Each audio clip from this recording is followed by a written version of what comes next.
Palavra de Deus, Atos capítulo 2. Atos 2. Nós vamos começar lendo Atos 2, versículos 42 a 47, um texto extremamente conhecido dos amados. Eu pensei que o Zé ia flutuar hoje aqui, irmãos. Viu? Tem dia que ele faz isso, pai? Eu digo que vai ser promovido hoje. Saudades, Zé. Deus abençoe, viu?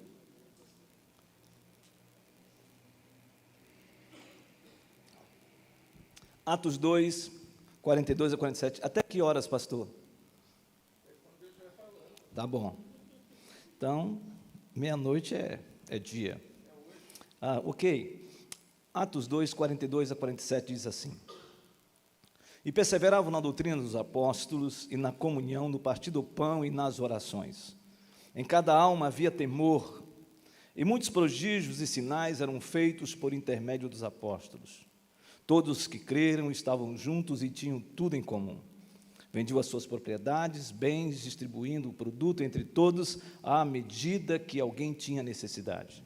Diariamente perseveravam unânimes no templo, partiam o pão de casa em casa e tomavam as suas refeições com alegria e singeleza de coração, louvando a Deus e contando com a simpatia de todo o povo. Enquanto isso, acrescentava-lhes o Senhor, dia a dia, os que iam sendo salvos. Senhor, nós estamos diante da Tua palavra, palavra santa, pedimos a iluminação do Teu Espírito e a edificação do Teu povo, porque só ela é capaz de fazer isso. Não há outra forma, não há retórica, eloquência, ideias concatenadas, se o Senhor não falar conosco. Senhor, não tem sentido de ser. Nós não estamos aqui para um encontro de sociabilidade. Nós estamos aqui porque o Senhor é digno de um culto ao Senhor. Nós estamos aqui para cultuar o Senhor, para glorificar o Senhor. Por isso queremos ouvir a sua voz, queremos ouvir a sua palavra, queremos ter a direção do teu Espírito, para que tudo o que falarmos aqui seja unicamente a sua palavra. Em nome de Jesus. Amém. Meus irmãos, nós estamos diante o que nós chamamos de Gênesis da igreja primitiva. O texto que você leu é o texto que fala sobre o início da igreja primitiva. Isso não significa que a igreja do Senhor já não existisse à luz da Bíblia, e por que não dizer no Antigo Testamento. É óbvio que a igreja de Deus, o povo de Deus, ela já tinha toda essa dinâmica no Antigo Testamento. Mas quando a gente fala de igreja, no sentido de composição, no sentido orgânico da palavra, está aqui o texto. O texto de Atos capítulo 2, de 42 a 47, é exatamente a formação dessa igreja. Como que essa igreja vivia, qual é o estilo dessa igreja. E se você, que já leu inúmeras vezes esse texto, você vai perceber claramente de que essa igreja, ela tinha uma tremenda relevância no contexto de Jerusalém. Isto porque era uma igreja que diz a Bíblia que perseverava, ou seja, era uma igreja persistente na doutrina dos apóstolos, ou seja, uma igreja que estava fundamentada nos ensinos dos apóstolos. Também era uma igreja que partia o pão, compartilhava. Era uma igreja que tanto nas casas como no pátio do templo eles se reuniam e partiam o pão, mais especificamente nas casas, porque eles tinham uma festa chamada Festa Ágape. Era uma grande celebração, a festa do amor, e todos juntos celebravam em comunhão dentro de uma casa. Em um dado momento eles paravam e então eles celebravam a ceia do Senhor. Essa ideia de partir o pão aqui tem a ver com coinonia, mas tem a ver principalmente com a unidade do corpo na perspectiva de Cristo. Era uma igreja coinônica, como diz o texto, perseverava também na comunhão. Então essa igreja, além da comunhão, era uma igreja que orava. Era uma igreja extremamente insistente na oração, e você percebe que uma igreja que ora, uma igreja que busca é uma igreja que experimenta os sinais e prodígios, como diz o texto. Essa igreja experimentava sinais e prodígios. Era uma igreja que Deus se manifestava de uma maneira poderosa. As pessoas estavam cheias do Espírito Santo, essas pessoas estavam sendo movidas pela presença do Espírito, e por causa disso, manifestações prodigiosas de Deus era algo natural no meio da igreja. E essa igreja, então, que perseverava na doutrina, perseverava na comunhão, no partir do pão e nas orações, e que experimentava sinais e prodígios, era uma igreja que também era empática, ou seja, era simpática às pessoas que viviam em Jerusalém. Todos admiravam o estilo de vida dessa igreja. Eles distribuíam seus bens entre aqueles que tinham necessidade, ou tinham necessidades básicas. Então, essa igreja, ela tinha essa percepção, essa sensibilidade de não ser apenas uma igreja com uma mensagem cognitiva, de pensamento, mas eles tinham o que nós chamamos de prática mesmo de vida cristã. Não apenas a ortodoxia da palavra, mas também a ortopraxia. Era uma igreja que estava interessada unicamente em viver o Evangelho. E por causa disso, o texto diz que essa igreja contava com a simpatia do povo. Mas mais do que isso, essa igreja também ela tinha uma visão estratégica de impactar Jerusalém. Ela se reunia na casa e no templo, diz o texto no versículo 46. Ou seja, era uma igreja de duas asas, ao mesmo tempo que se reuniam nas casas por causa da perseguição que iria acontecer, já era um momento de preparação dessa igreja, mas também era uma estratégia de evangelismo, de ministração. Era uma igreja que tinha uma leveza na movimentação, na proclamação do Evangelho.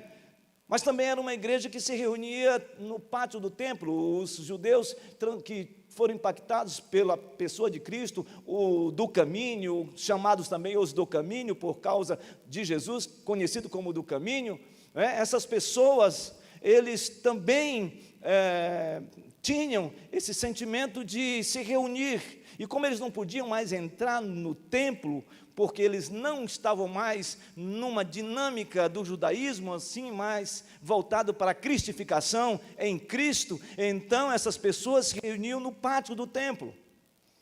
Mas eles faziam isso, então era uma igreja que experimentava o templo, a visão templista mesmo, de adoração, de comunhão, de celebração, mas também era uma igreja que se reunia nas casas.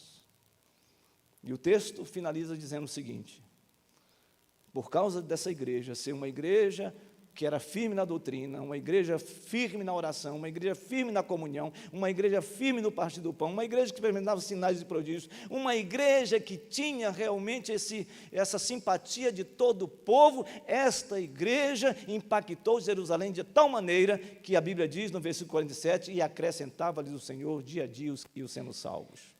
Então, esta igreja. Então, esta igreja é uma igreja impactante, uma igreja relevante, na perspectiva do início da formação, organicamente falando, dessa igreja em Jerusalém. Mas há uma pergunta que a gente tem que fazer: o que de fato fez com que essa igreja se tornasse uma igreja relevante, como esse texto narra? O que nos chama a atenção para esse texto, de observarmos que é uma igreja que de fato fazia com que Jerusalém fosse completamente movida por algo novo que estava acontecendo na cidade.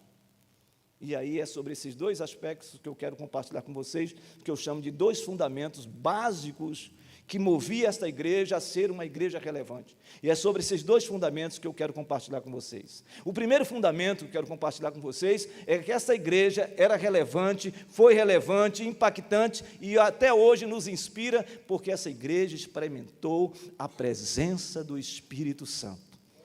Guarde isso no seu coração. Essa igreja experimentou a presença do Espírito Santo. E aí eu preciso que você faça comigo um flashback, ou seja, volte atrás e pense sobre a ação do Espírito Santo na vida dessa igreja. Se você ler o capítulo 2, você vai perceber algo que nos chama a atenção. Por favor, veja o capítulo 2, versículo versículo agora de número 1. Diz assim o texto: ao cumprir-se o dia de Pentecostes, estavam todos reunidos no mesmo lugar, e de repente veio do céu um som como de um vento impetuoso, e encheu toda a casa onde estavam assentados, e apareceram distribuídas entre eles línguas como de fogo, e pousou uma sobre cada um deles. Todos ficaram cheios do Espírito Santo, e passaram a falar em outras línguas, segundo o Espírito lhes concedia que falassem. Ora, estavam habitando em Jerusalém judeus, homens piedosos, vindo de todas as nações debaixo do céu. Quando, pois, se fez ouvir aquela voz, afluiu a multidão, que se possuiu de perplexidade, porquanto cada um os ouvia falar na sua própria língua. Estavam, pois, atônitos e se admiravam, dizendo: vede, não são porventura galileus todos esses que aí estão falando? E como os ouvimos falar, cada um em nossa própria língua materna? Somos partos, medos, elamitas e os naturais da Mesopotâmia, Judéia, Capadócia, Ponto e Ásia, da Frígia, da Panfilha, do Egito e das regiões da Líbia, nas imediações de Cirene, e romanos que aqui residem, tanto judeus como prosélitos, cretenses e arábios. Como os ouvimos falar em nossas próprias línguas as grandezas de Deus? Todos atônitos e perplexos interpelavam uns aos outros: que quer isto dizer? Outros, porém, zombando, diziam: estão embriagados. Então se levantou Pedro com os 11, e erguendo a voz, advertiu-os nestes termos: varões judeus e todos os habitantes de Jerusalém, tomai conhecimento disto e atentai nas minhas palavras. Estes homens não estão embriagados, como vindes pensando, sendo esta a terceira hora do dia. Mas o que ocorre é o que foi dito por intermédio do profeta Joel: e acontecerá nos últimos dias, diz o Senhor, que derramarei do meu espírito sobre toda a carne, e vossos filhos, vossas filhas profetizarão, vossos jovens terão visões, e sonharão vossos velhos, até sobre os meus servos e sobre as minhas servas derramarei o meu espírito naqueles dias, e profetizarão.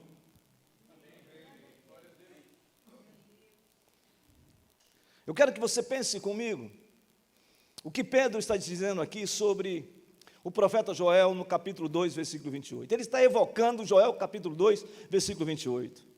Ele está falando sobre o derramamento do Espírito. Promessa de Deus. Promessa de Deus para a igreja de Deus. Promessa de Deus para uma comunidade.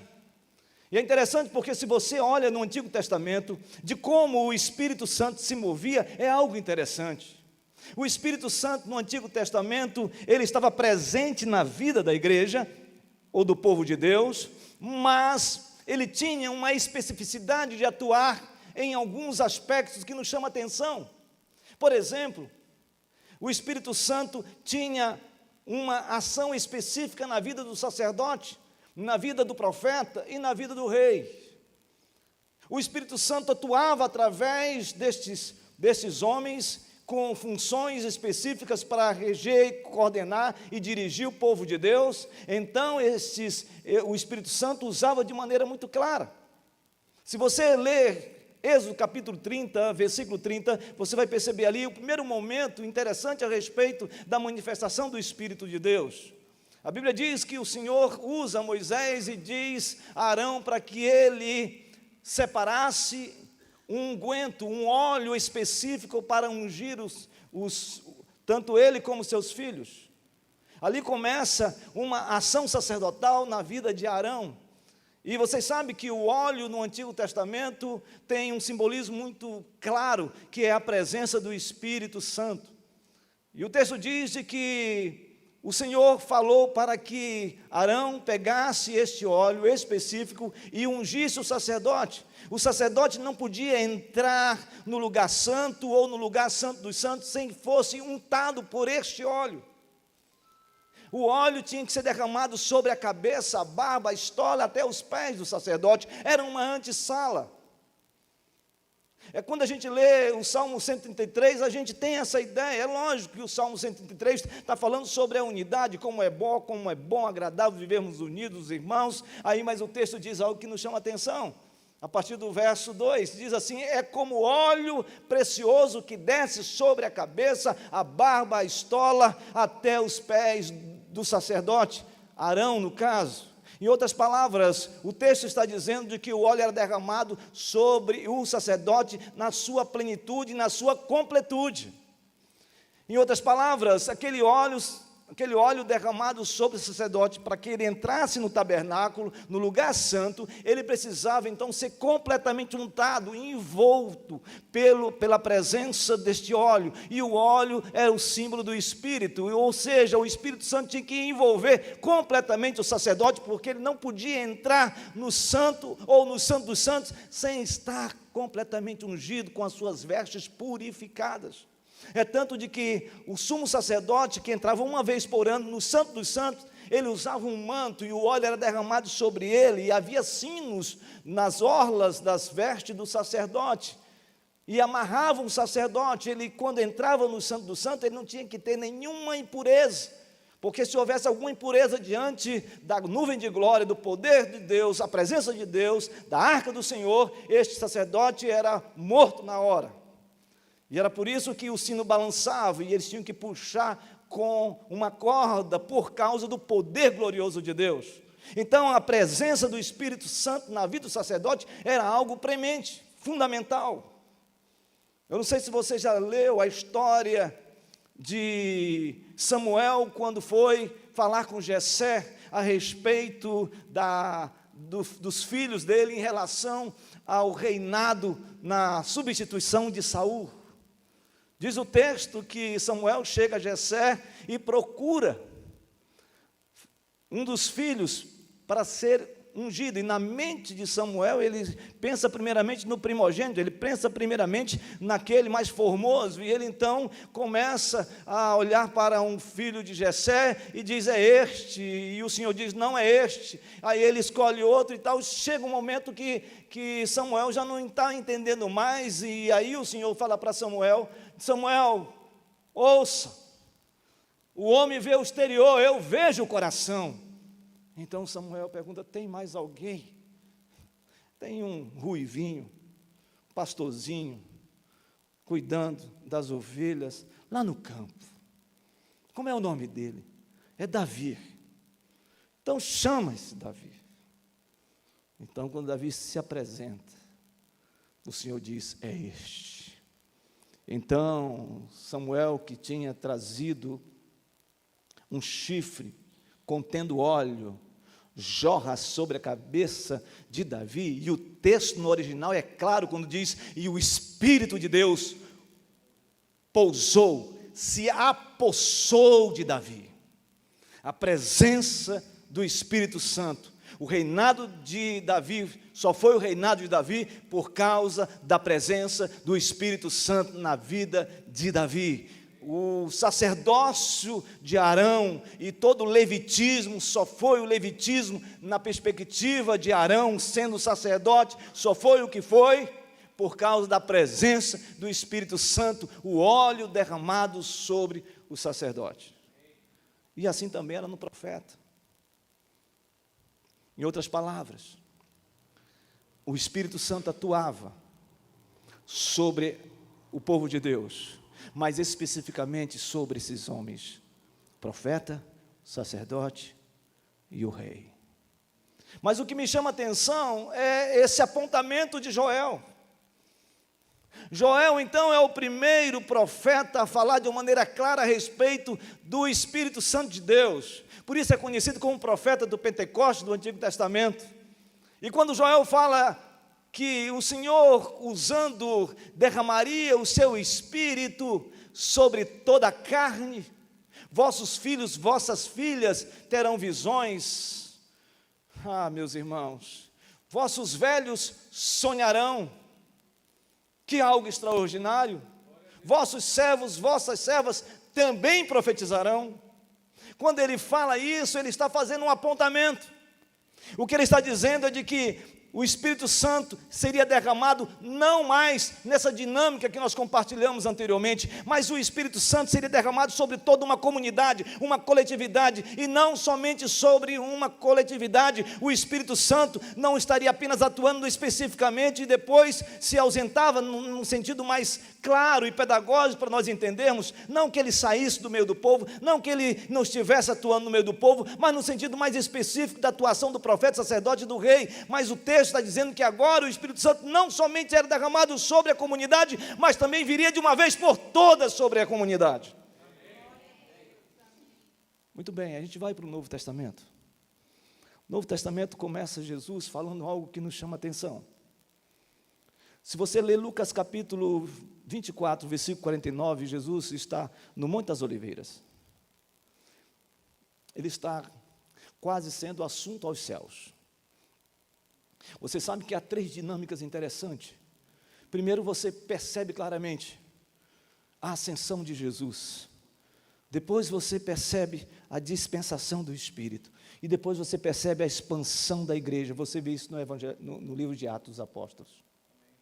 Mas quando você olha Jesus falando para os seus discípulos, ele diz assim: vão para a cidade, permaneçam na cidade. Jesus está no Monte das Oliveiras.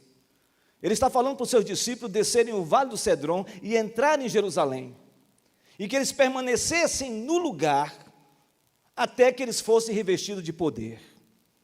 Agora, pense comigo. João capítulo 14. João capítulo 14, Jesus começa dizendo assim aos seus discípulos: não se turbe o vosso coração, crede em Deus, crede também em mim. Na casa de meu pai há muitas moradas, se assim não for, eu não vou teria dito, mas vou preparar lugar, e quando eu for, eu levarei vocês comigo. Tomé disse: Senhor, não sabemos para onde vais, como saber o caminho? Jesus disse: eu sou o caminho, a verdade e a vida. Ninguém vem ao Pai senão por mim. É lógico que esse texto está falando sobre as moradas eternas, mas mais do que isso, esse texto é um texto de consolação. É um texto que Jesus está falando para os seus discípulos: não se turbem, não fiquem com seus corações inquietos, não fiquem com seus corações angustiados. Eu estou preparando vocês para a minha partida. E no capítulo 16, você encontra exatamente isso. Quando Jesus fala sobre o Consolador, ele diz: eu vou para o Pai, mas eu não vou deixar vocês órfãos, vou deixar com vocês o Paráclitos, o Espírito Santo, aquele que vai orientar vocês, aquele que vai consolar vocês, aquele que vai dirigir vocês, aquele que vai estar com vocês. Então, a gente vai para Lucas capítulo 24, lê o versículo 49, e aí então vamos para Atos capítulo 1. Agora Jesus está reunido com seus discípulos, são as últimas palavras dele, antes de ir para o céu, antes da sua ascensão e a sua exaltação. Jesus fala com eles: vão para a cidade tal, permaneçam nessa cidade, como diz Lucas capítulo 24, versículo 49, e ele diz assim: e vocês, em Atos capítulo 1, versículo 8, receberão poder, ao descer sobre vocês o Espírito Santo, e vocês serão minhas testemunhas em Jerusalém, Judeia, Samaria e até os confins da terra. E diz a Bíblia que Jesus é assunto aos céus, numa nuvem de glória, uma nuvem de glória. E então esses discípulos que ouviram essa mensagem, eles entram em Jerusalém, entram num cenáculo, numa casa mais no alto, e começam a orar, aguardando a promessa, aguardando Lucas capítulo 24, versículo 49, aguardando o derramado do Espírito Santo, aguardando a promessa de Joel capítulo 2, versículo 28, cerca de 120 pessoas, 10 dias de intercessão, e num certo momento, um estalido, um barulho, fortemente, ali no centro de Jerusalém, onde havia uma grande celebração, o Pentecostes acontecendo, 3 grandes festas extraordinárias em Jerusalém, tabernáculos, Pentecostes, Páscoa, judeus da diáspora, da dispersão, todos eles que viviam fora da Palestina, eles desciam, ou melhor, subiam para Jerusalém para adorar o Senhor, para clamar a Deus, para oferecer ao Senhor, para ler a Torá, para estabelecer sacrifícios, para entregar os seus dízimos, suas ofertas. Então havia uma grande celebração, uma festa, um movimento poderoso acontecendo em Jerusalém, e os cristãos, ou melhor, esses 120 estavam reunidos no cenáculo exatamente nesse momento, nesse tempo.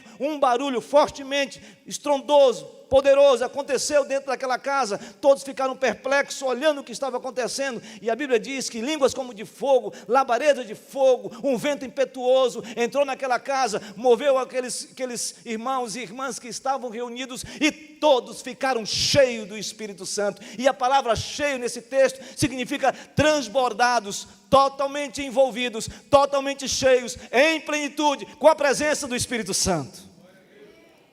Diz o texto sagrado, que todos ficaram atônitos.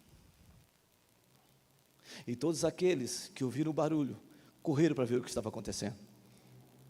Todos estavam ali, todos da diáspora, os cretenses, os arábios, os da Mesopotâmia, os da Panfilha, todos aqueles que estavam ali, todos os helênicos, todos os povos que tinham a influência e foram totalmente envolvidos pela presença de Deus. E eu estou falando aqui de judeus, mas que tinham experimentado uma nova cultura e uma nova língua, um novo idioma.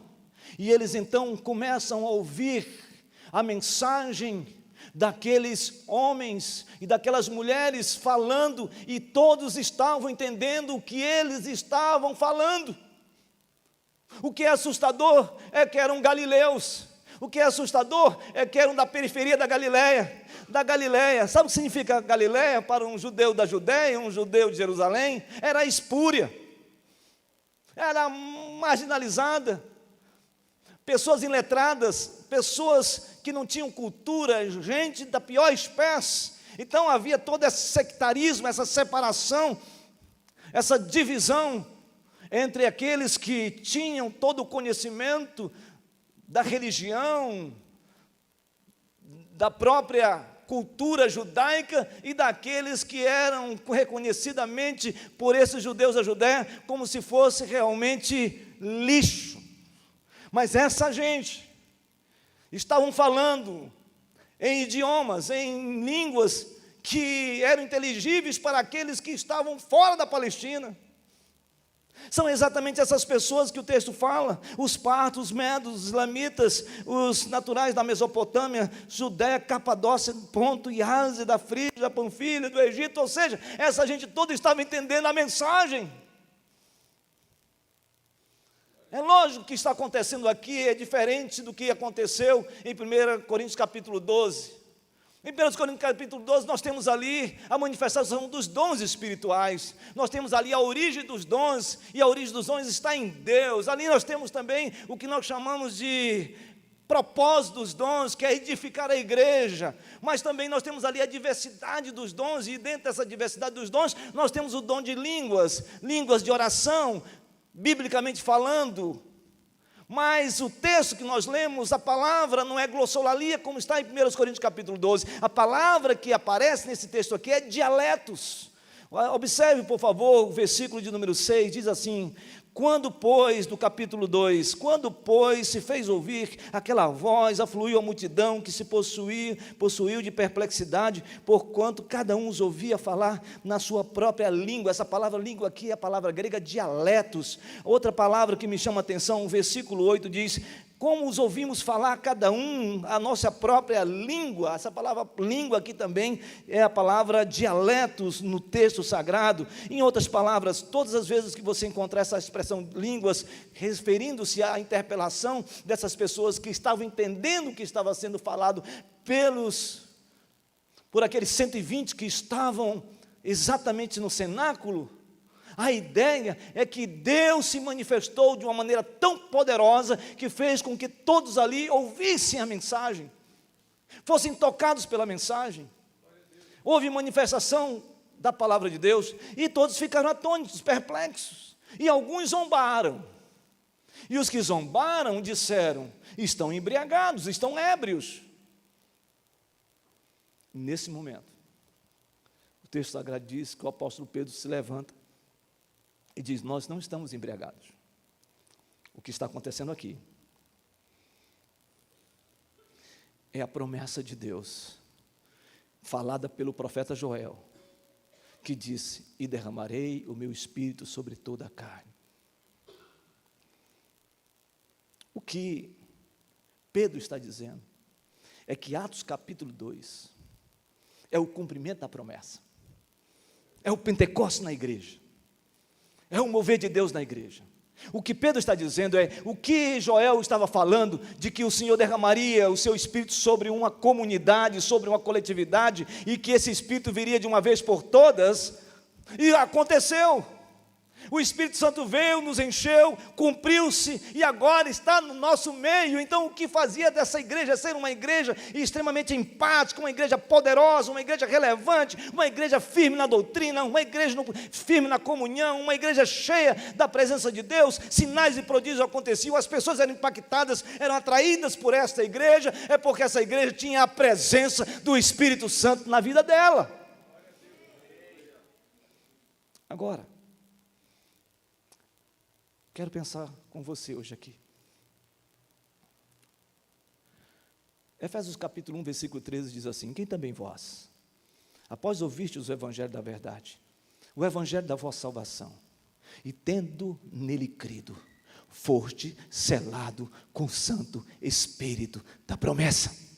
Ou seja, no momento em que você se rendeu pela graça de Deus, que foi derramada sobre a sua vida, sobre a minha vida, sobre a nossa vida, quando essa graça irresistível veio sobre nós, essa graça que você não tem como mais resistir, porque quando ela te envolve, quando ela te leva ao conhecimento real do poder de Deus, da presença de Deus, da pessoa de Jesus, você fica completamente envolvido e você percebe que você foi alcançado e a salvação aconteceu algo extraordinário, a regeneração do Espírito aconteceu na sua vida, você experimentou a verdadeira conversão, você experimentou a verdadeira reconciliação em Cristo, você verdadeiramente foi reconciliado em Cristo Jesus, o seu nome foi escrito no livro da vida, porque o Espírito Santo encheu você, entrou na sua vida de uma vez por todas, num dia em que você foi alcançado pela graça de Deus, e esse Espírito Santo que está em você,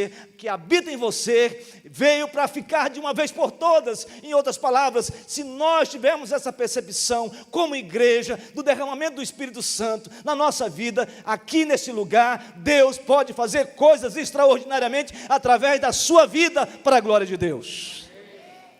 Você está entendendo? Então, se nós queremos ser uma igreja impactante, nós precisamos ter a percepção de que o Espírito Santo já veio na nossa vida, está na igreja de maneira permanente, e essa igreja então tem que exalar esse Espírito Santo na vida das pessoas. Meus irmãos, minhas irmãs, eu tenho experimentado ao longo da minha trajetória pastoral, a minha área é crescimento de igreja. Eu posso dizer uma coisa para vocês: a gente pode fazer a melhor metodologia, a melhor estratégia, algo extraordinário para o crescimento orgânico da igreja, mas se o Espírito Santo de Deus não operar, não nos visitar, não mover a igreja, não fazer você ser uma pessoa ousada, intrépida, corajosa, apaixonada por Jesus e apaixonada por vidas, nada vai acontecer. Mas se nós buscarmos o Espírito Santo, se estivermos firmes no Espírito Santo, tudo pode acontecer. Essa é a presença do Espírito que fez essa igreja ser o que ela é para nossas vidas nos dias de hoje, de estarmos lendo esse texto. E o meu desejo é que a Igreja Presbiteriana Filadélfia, aqui em Sorocaba, experimente isso. Irmãos, vai chegar esse dia, um sopro virá, e nós veremos a manifestação da glória de Deus. Permaneça firme, espere no Senhor, assim como aqueles irmãos que ouviram a voz de Deus. Hoje nós temos a sua palavra. Permaneça firme, não desista, não abra mão da sua caminhada cristã, não abra mão da sua família, não abra mão da sua igreja. Fique firme, permaneça firme, porque uma hora vai vir chuva do céu, chuva serôdia, abençoadora, grandiosa, na sua casa, na sua família, nos seus projetos, nos seus sonhos e nesta igreja, para a glória de Deus. Você crê nisso? Então diga um amém poderoso. Louvado seja Deus por isso. Mas há um segundo fundamento que me chama a atenção dessa igreja, por ser uma igreja relevante, que é o poder da palavra de Deus. Nós temos a presença do Espírito Santo e o poder da palavra de Deus. Observe, por favor, a partir do versículo de número 14 do capítulo 2. Diz assim: Então se levantou Pedro com os 11 e, erguendo a voz, advertiu-os nestes termos: varões judeus e todos os habitantes de Jerusalém, tomai conhecimento disto e atentai nas minhas palavras. Estes homens não estão embriagados, como vindes pensando, sendo esta a 3ª hora do dia. Mas o que ocorre é o que foi dito por intermédio do profeta Joel. E acontecerá nos últimos dias, diz o Senhor, que derramarei o meu espírito sobre toda a carne, vossos filhos, vossas filhas profetizarão, vossos jovens terão visões e sonharão vossos velhos, até sobre os meus servos e sobre as minhas servas derramarei o meu espírito naqueles dias e profetizarão. Mostrarei prodígios em cima no céu e sinais embaixo na terra, sangue, fogo e vapor de fumaça. O sol se converterá em trevas e a lua em sangue, antes que venha o grande e glorioso dia do Senhor. E acontecerá que todo aquele que invocar o nome do Senhor será salvo. E aí observe o que Pedro diz, versículo 22. Varões israelitas, atendei a estas palavras.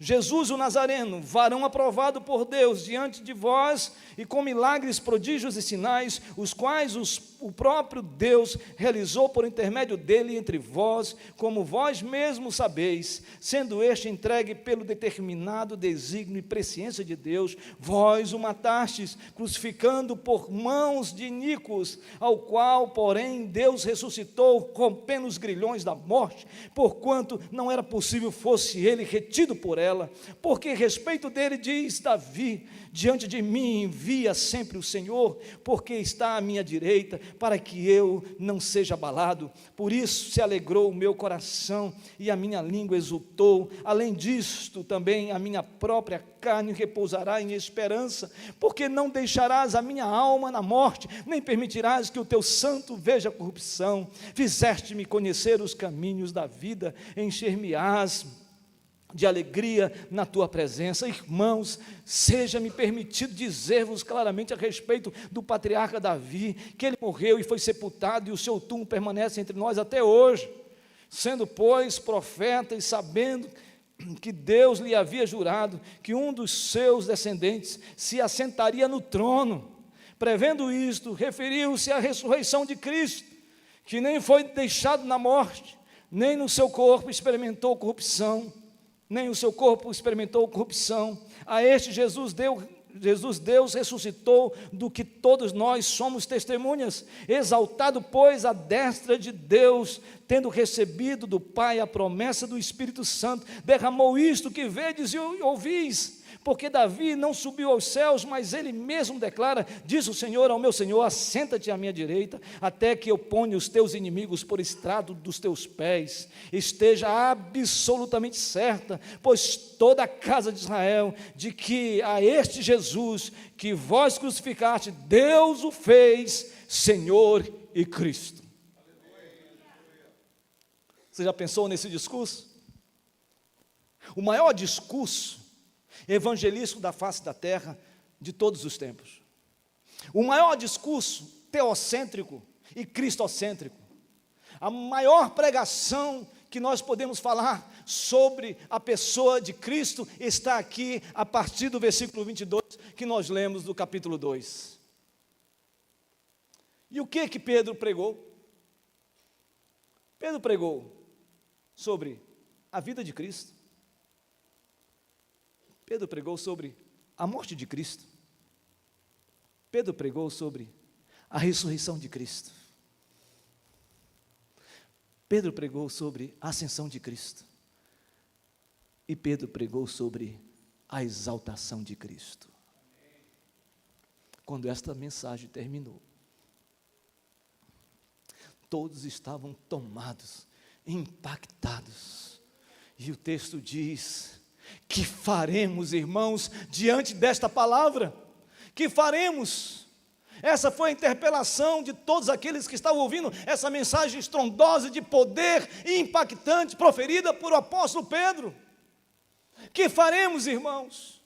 E Pedro então diz: arrependei-vos e convertei-vos, para que sejam cancelados os vossos pecados e sejam batizados em nome de Jesus. 3.000 pessoas naquele dia em Jerusalém se submetem à graça irresistível de Deus. Mais do que isso, não só 3.000 pessoas, porque não se contavam mulheres e crianças, ou seja, mais de 5.000 pessoas foram totalmente envolvidas pela palavra poderosa de Deus. E a igreja então começa e nasce exatamente desta pregação da presença do Espírito, do poder da palavra de Deus. Amém. Irmão, nós podemos prescindir de muitas coisas na igreja, mas o que nós não podemos prescindir é exatamente da presença do Espírito Santo e do poder da palavra de Deus. Somente a palavra de Deus tem um poder transformador na vida de um homem. Você pode ter a melhor argumentação, você pode ter a melhor forma de expor o texto bíblico, você pode muitas vezes ter a melhor retórica, a melhor elocução, as suas ideias concatenadas, mas se você não tiver a unção de Deus, a presença de Deus, o poder de Deus, a palavra de Deus, tudo é vazio, tudo é inócuo, tudo é oco, tudo não tem sentido de ser. Mas se tudo isso acontecer e Deus estiver conosco, através da sua palavra e com o poder de Deus, irmãos, tudo pode acontecer. Eu quero que você saia daqui hoje inspirado com isso, de que uma igreja, ela só é relevante, não é por causa dos programas dela. Quando eu falo igreja, eu estou falando igreja evangélica brasileira. Não é por causa do formato dela, não é por causa do melhor louvor, não é por causa do melhor pregador, não é por causa das melhores estratégias de mercado que estão por aí. Uma igreja só é relevante quando ela reconhece a presença do Espírito Santo e o poder da palavra transformadora na vida das pessoas. Quando isso acontece, nós seremos, sim, uma igreja relevante para a glória de Deus. Que Deus abençoe a igreja do Senhor Jesus nesta noite, em nome de Jesus.